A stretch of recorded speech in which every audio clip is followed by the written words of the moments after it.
So attorneys and sellers, how can a listing agent sell a home in California when they are not licensed to draft a counter to this request? This request is in the California Association of Realtors forms. And when I sold a house recently, I 9 houses, about 7, it was either cash buyers or the people working with a realtor when it wasn't a cash buyer, they were requesting buyer agent compensation, and they had no problem going for large amounts on a $1.7 million listing about. They were asking for 2.5 or 3%. I thought that was a little greedy. But nevertheless, the point was, I'm a broker and attorney. I can respond. A listing agent may not respond to this. If they do, I believe they're breaching their fiduciary duty to the seller unless they're also an attorney or they have an attorney on the team. Here's why.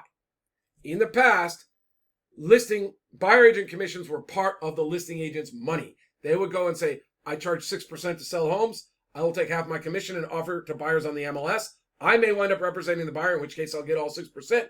But if a different broker and their agent brings a buyer to the table and we close on that offer, we'll pay them 2.5 or 3%, whatever you've agreed to with the seller and wrote in and written and placed into the MLS. It was the listing agent's commissions for really, it just was. Now, because of the class action suits, the listing agent has nothing to do with the buyer agent commission. They are not allowed to talk about it. The DOJ made the California Association of Realtors remove all forms related to buyer agent compensation from the listing agents. I'm a member of the association. I checked the database. They have been removed. The news said they removed them, and we'll even see right here, the California Association of Realtors said they removed all forms no longer provide for such offers of cooperating broker compensation, nor does C.A.R. include other forms in its library of forms that might facilitate such offers. Those forms are gone. Now, even if I were to represent, I'm a broker and attorney, if I'm going to represent my seller in negotiations about the third-party commissions, I'm going to get that authorization in writing. I mean, even as an attorney, I'm just not authorized by the nature of being an attorney to negotiate buyer agent commissions or a third-party contract with someone. I'd have to ask my seller if they'd like me to represent them. I'd have to tell them the risks. I'd have to explain things and say, so I'm authorized to call them up on the phone. Like, here we are in the middle of the deal. We're still $10,000 apart. Would you like me to try to get it from the buyer agent by having them reduce their commissions down? I said, we're not going to counter in writing, so it's not going to really be a rejection that would require a new contract. But, when I call them up on the phone, the buyer agent could get upset and then try to talk his buyer into walking. Now, that might be against his fiduciary duty because he's not supposed to put his financial interest ahead of the buyer, but you never know. So do you want me to make that call? Like, these are important questions. The sellers have to be made aware of. Listing agents cannot do that. So first of all, they're not licensed to represent. Now, and they have no forms to counter. I'm going to show you what form they do have. This is the counteroffer form in California that is in the database. This is what a listing agent would be able to use. Now, to properly counter, that's box G3. I mean, what's a seller going to do?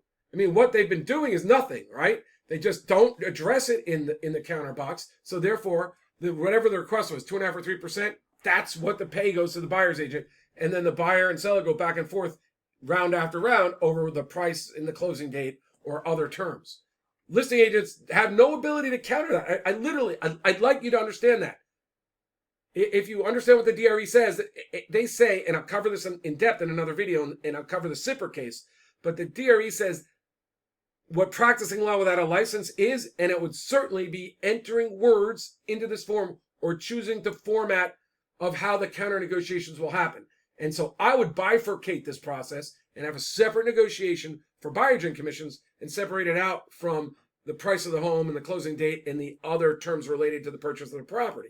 That's one way you could do it. Another way you could do it for a seller who really liked the offer and didn't want to create any waves is to keep it all on this form. But even that choice, that requires a lawyer, if you understand what the DRE says and what the C.A.R. case says. To do otherwise, to claim otherwise, to do anything, that would be the unauthorized practice of law without an attorney. Now, for instance, this is just, there's myriad ways to respond, but this is a sample. Box G3 is hereby unchecked. There might be times the seller would keep it checked. Any request for compensation to buyer's broker must be made in a separate written agreement. So that was my bifurcation of the process between buyer and seller is not a term of this purchase agreement.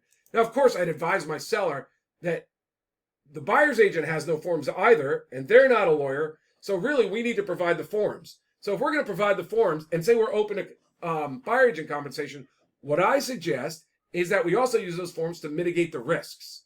And there are 4 risks of offering buyer agent compensation that you could see in either the class action suits or what the commentators were saying afterwards. We're going to cover those 4 risks in this free video series and some of the measures to mitigate against them. And actually, we're also in another video, we'll talk about by leveraging buyer agent compensation, the way realtors used to do it can actually increase your sales price. So so in the video series, I explain the process of improving a seller's net by dealing with one contract at a time and countering properly, and also prospectively how to leverage buyer agent compensation in a way realtors no longer can to sell your home to create more showings, sell to more offers. And actually, if you get multiple offers, how you raise the price of the home, but also raise your net by watching the commissions shrink as you get closer and closer to fair market value, which I've done. I'm not just making this up.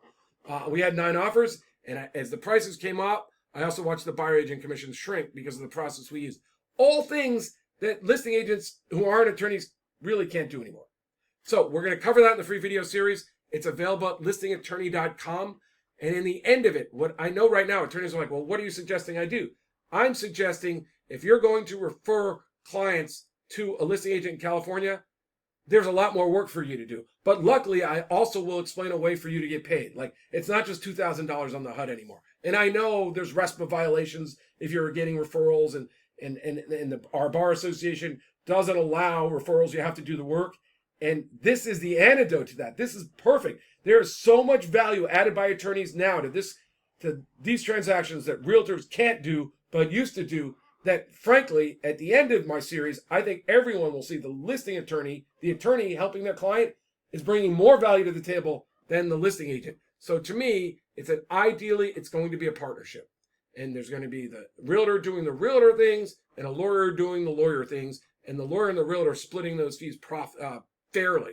So that's all covered in this series at listingattorney.com. My name is John McConnin. I'm a broker and attorney licensed in California. Thank you. And just so you know, this isn't just a new thing for me.